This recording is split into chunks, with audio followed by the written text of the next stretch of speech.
first question I have for you guys, ancient astronauts, where does it come from? I think for us, ancient astronauts means more traveling the cosmos of music and melting old music and new music together. That's like the idea behind ancient astronauts. It's something combining old and new or futuristic, and that's why we chose this name.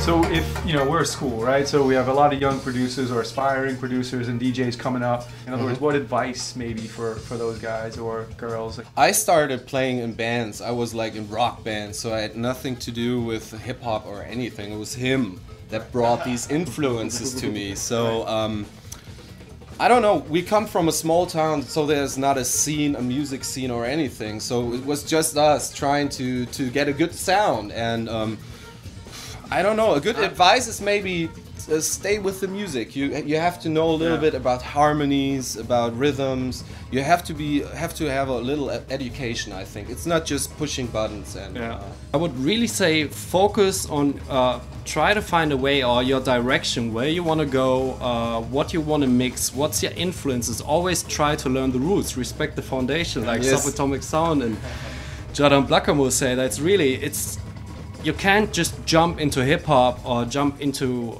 dubstep nowadays without knowing the roots. You really have to learn the roots, know where it comes from, learn to respect the old music. That's the only way how you can move forward. Find good people. You can't do everything yourself. Try to find a good team, connect with people, and love it.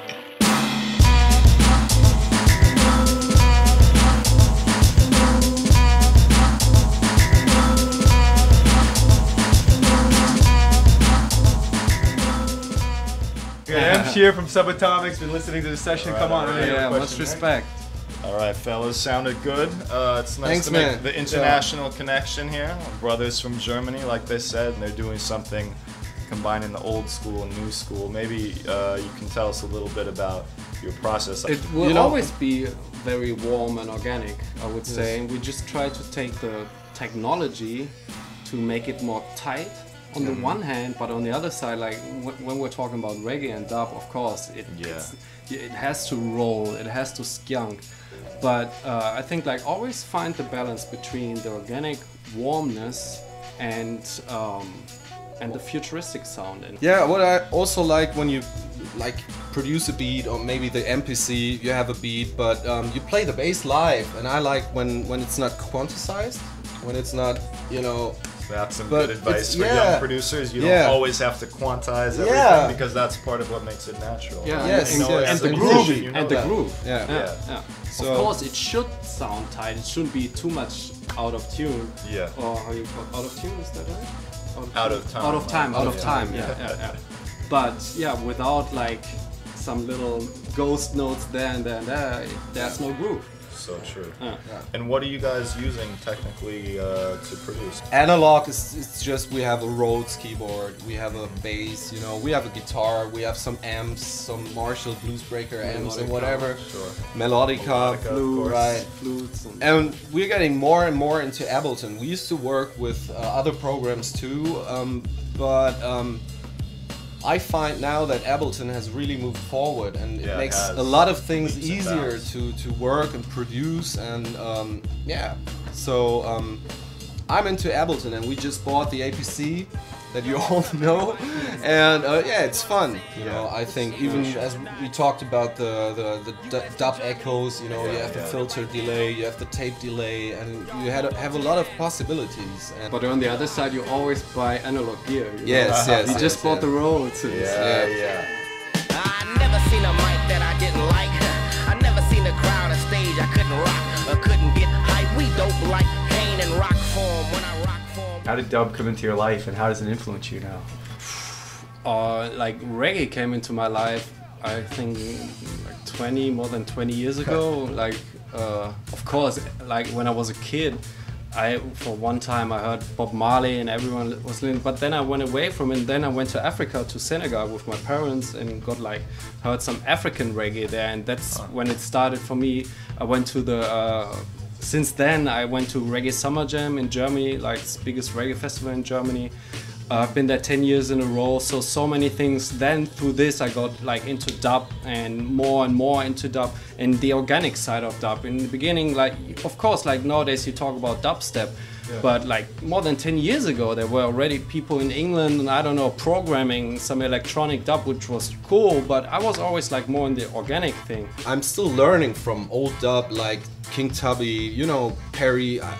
To me, there's still the foundation how a bass drum should sound like, and it's not just for reggae. You can use it for everything. Yeah.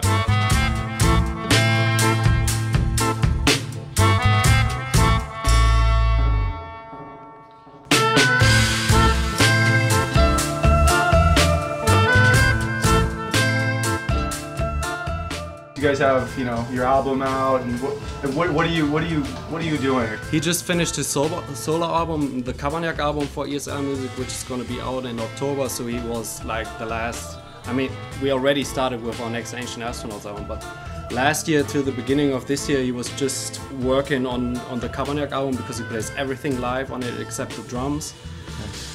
And so yeah, we have finished this. This is going to be out on ESL in October, and we want to have our second Ancient Astronaut album, which is going to be called Into Bass and Time. This is going to be out in February next year. Right. And we want to have it finished till the beginning of October. So the last weeks we were like constantly in the studio. When we come back from our tour here in the US, that's what we have to finish, to focus on. We did some mashups for our mashup label called Foot Forward Music, where we play around with hip hop, funk, reggae. We did some remixes. One remix for Nappy Rhythm on Fort Knox Recordings. So yeah, lots of stuff. He's mostly in the studio. I also do the label work on our label Switch Sense Recordings, and yeah, music. Cool. And I would say the process is we get together, have a good time, and just see what happens. So it's not like we go to the studio, and say today we're gonna do this, and you know, of course, at the end of a production you have to just mix, and it's like but in the beginning of the process, it's just let's see where it goes. Yeah, cool. Thanks for coming. Thanks you for being here. It was a pleasure. Yes. Much respect. Yes. Of course, no kissing. You showed some I real know you're attitude. Europeans, dude. Cool. So maybe just a goodbye and we'll wrap it up. Yeah, goodbye all good people listening to Dubspot. There's Barry, Cologne. Yeah, much respect, New York and worldwide. Alone in the house, the people.